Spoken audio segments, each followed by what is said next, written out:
வார்த்தையின்படி இந்த நாளிலே கர்த்தாவே உமக்கு பயப்படுகிற தாழ்மையாய் உள்ள கர்த்தருக்குள் வாழ்கிற கர்த்தாவே நிலைத்திருக்கிற ஒவ்வொரு பிள்ளைகளாய் திருச்ச மக்களும் ஆண்டவரே இந்த வார்த்தை கேட்ட ஒவ்வொரு குடும்பங்களும் கர்த்தருக்குள் நிலைத்திருக்கிற ஒரு வாழ்க்கை வாழ உதவி செய்யும்படியாய் உடைய சமூகத்தில் ஒப்பு கொடுத்து செபிக்கிறோம். வந்த சிறு பிள்ளைகள், வாலிப பிள்ளைகள், பெரியோர்கள் ஒவ்வொருவரையும் உடைய கரத்தில் ஒப்பு கொடுக்குறோம். வர தடைப்பட்ட பிள்ளைகளை உடைய கரத்தில் ஒப்பு கொடுக்குறோம்.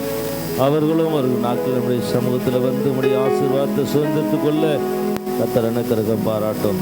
இந்த வார்த்தை கேட்டுக்கொண்ட தேசத்தில், உலகத்தில், இந்த பகுதியில் இருக்கிற ஒவ்வொரு ஜனங்களை ஆசீர்வதிங்க.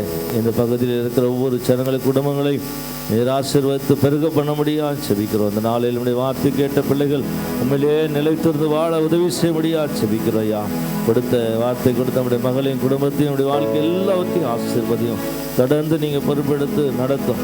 நான் என் வீட்டாரும் என்றால் கர்த்தரையே சேவிப்போம் என்று சொல்லுகிறது போல ஒவ்வொருவரும் நம்முடைய வாழ கர்த்தர் அனுகிரகம் பாராட்டும். விசேஷத்தை கருவைகளாய் ஒப்பு கொடுத்த நாள் தொடங்கி மட்டுமாய் கரங்களோடு கூட நன்றி செலுத்துகிறோம். தொடர்ந்து பாதுகாத்துகள் வழி நடத்தும் ஆசீர்வதியும் இயேசுவின் நாமத்தில் பிதாவே, ஆமென். நாம் சேர்ந்து சொல்லுவோம், எல்லா சத்தமா சொல்லுவோம்.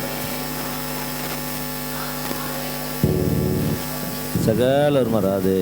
ஆமென், ஆமென். நம்முடைய ஆண்டவராக இயேசு கிறிஸ்துவின் கிருபையும் பிதாவுடைய அன்பும் பரிசுத்த ஆவியினுடைய அணிநேக்கும் சமாதானம், சந்தோஷம், பாதுகாவலும் நம் அனைவருடைய விசேஷமாய் இந்த நாளில் வார்த்தை கொடுத்த அன்பு சகோதர குடும்பங்களோடு உலகத்தில் எல்லா பரிசுத்தவான்களோடு இன்றும் சதா காலம் தங்கியிருப்பதாக. ஆமென், ஆமென்.